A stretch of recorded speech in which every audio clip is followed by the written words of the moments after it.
जटणी वृद्धि पाउछि निशा कारबार व्यवसाय। जटणी पुलिस निशा व्यवसायी नजर रखी भी एपर्यंत जटणी को निशामुक्त करिबारे असफल होइछि पुलिस। प्रति मासरे 2 ରୁ 3 ड्रग्स व्यापारी को जटणी पुलिस धरुवा बेले निशा व्यापारी प्रादुर्भाव कमिवा बदल में बढ़िबार लागिछि।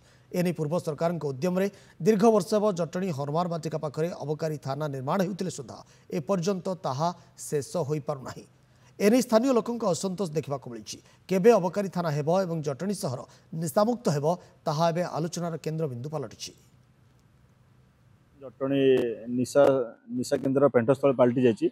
एवं नुहे विगत दिन देखूँ आप जटणी निशा कारबार जोरदार होगी चलुची, जहाँफल कि असामाजिक जो मैंने निशा द्रव्य सेवन कर विभिन्न प्रकार असामाजिक कार्य लिप्त रोचे, जीवन हानि घटुची, विभिन्न प्रकार क्षयक्षति घटुची।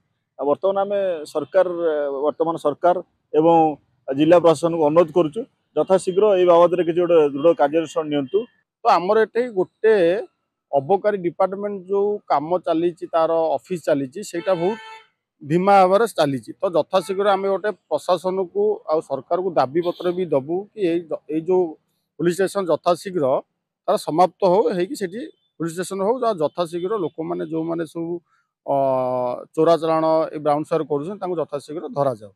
पूर्व सरकार को मुझे आंतरिक सहित धन्यवाद देवी। जहाँ हो भड़ाघर चलता आमर निशा निशा केन्द्र जो आमर जो थाना किंतु जहाँ हो आमर ये कार्यक्रम चली किंतु 9 मास है आमर नूतन सरकार ताकू उद्घाटन कर पारती।